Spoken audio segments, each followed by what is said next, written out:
চকরিয়ায় প্রাণী সম্পদ সেবা সপ্তাহ ও প্রদর্শনী 2024 সম্পন্ন।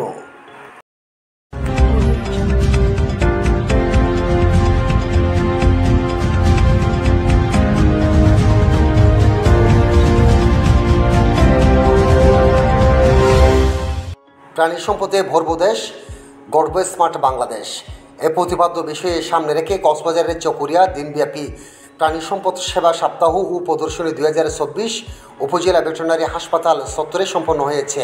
বৃহস্পতিবার 18 এপ্রিল চকরিয়া উপজেলা নির্বাহী অফিসার মোহাম্মদ ফখরুল ইসলামের সভাপতিত্বে শুরুতে স্বাগতিক বক্তব্য রাখেন চকরিয়া উপজেলা প্রাণী সম্পদ কর্মকর্তা ডাক্তার মোহাম্মদ আরিফ উদ্দিন। বর্ণাঢ্য অনুষ্ঠানে প্রধান অতিথি ছিলেন চকরিয়া পেকুয়া আসনের সংসদ সদস্য বীর মুক্তিযোদ্ধা সৈয়দ মোহাম্মদ ইব্রাহিম বীর প্রতীক। উক্ত অনুষ্ঠানে বিশেষ অতিথি ছিলেন চকরিয়া উপজেলা পরিষদের চেয়ারম্যান আলহাজি ফজলুল করিম সাইদি, উপজেলা পরিষদের ভাইস চেয়ারম্যান মকসুদুল হক সুটু ও নারী ভাইস চেয়ারম্যান জেসমিন হক জেসি চৌধুরী। অতিথিবৃন্দ আলোচনা শেষে মেলায় অংশগ্রহণকারী বিভিন্ন স্টল পরিদর্শন করেন। এ সময় উপজেলা কৃষি কর্মকর্তা মোহাম্মদ নাসিম হোসেন, উপজেলা সমাজসেবা কর্মকর্তা মোহাম্মদ আমজাদ হোসেন, বিএমচিওর ইউপি চেয়ারম্যান জাহাঙ্গীর আলম, সংশ্লিষ্ট দপ্তরের বিভিন্ন পর্যায়ের কর্মকর্তা কর্মচারী ও বিশিষ্ট ব্যক্তিবর্গরা উপস্থিত ছিলেন। অনুষ্ঠান শেষে সাংবাদিকদের সাক্ষাৎকালে চকরিয়া উপজেলা প্রাণী সম্পদ কর্মকর্তা ডাক্তার মোহাম্মদ আরিফ উদ্দিন বলেন,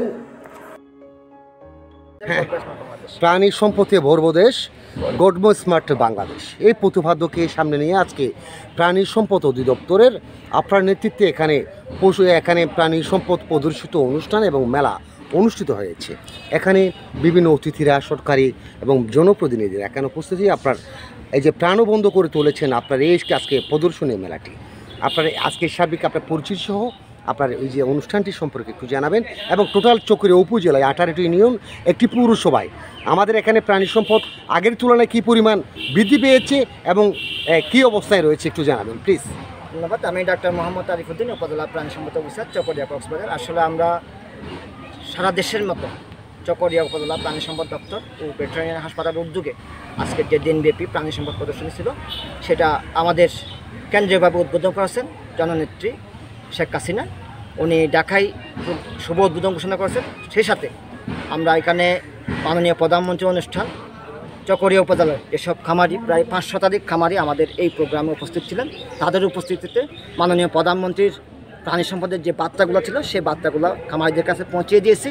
আসলে আমাদের এই প্রদর্শনীর উদ্দেশ্য হচ্ছে যে আমাদের যে খামারিগুলো আছে তাদেরকে সচেতন করা, আমাদের যে বিভিন্ন দুগ্ধপণ্যগুলো আছে সেগুলোর মার্কেট সৃষ্টি করা, তারপর হচ্ছে যাতে মানুষজন এখান থেকে শিখে প্রাণী সম্পদ সম্পর্কে, সাথে সাথে হচ্ছে তারা যাতে দেশের অর্থনৈতিক উন্নয়নে ভূমিকা রাখতে পারে এবং আমাদের যে প্রাণীর যে পুষ্টির যে চাহিদা, আমাদের 250 মিলি দুধ, 120 গ্রাম মাংস এবং বছরে 104টা ডিম, সেই ম্যান্ডেট নিয়ে আমরা কাজ করে যাচ্ছি। এবং চকরিয়া উপজেলাতে ডিম এবং মাংসে চকরিয়া উপজেলা স্বয়ংসম্পূর্ণ।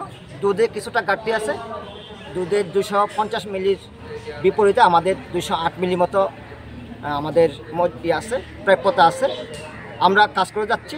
অদূর ভবিষ্যতে ইনশাল্লাহ যে ঘাটতিটা আছে সেই ঘাটতিটা আমাদের যে ডেয়ারি খামারি আছে তাদেরকে সঙ্গে নিয়ে আমরা সেই ঘাটতিটা পূরণ করতে পারবো বলে আমরা বিশ্বাস করি। আজকে আমাদের প্রদর্শনীতে যারা খামারিরা বিভিন্ন ধরনের তাদের খামার থেকে গরু, ছাগল, হাঁস, মুরগি, মহিষ, গয়াল থেকে শুরু করে বিভিন্ন ধরনের পণ্য এনেছে এবং তাদের মধ্যে একটা আমরা আশা করি যে অনেকের সাথে পরিচয় হয়েছে, তারা নতুন নতুন টেকনোলজিগুলো তারা তাদের খামারে অ্যাডপ্ট করতে পারবে, যার কারণে তাদের খামারের ব্যয় কমে আসবে। ব্যয় কমে আসলে আমাদের প্রোডাক্টগুলো আমরা আরেকটু কম দামে আমরা পেতে পারবো বলে আমরা আশা করি।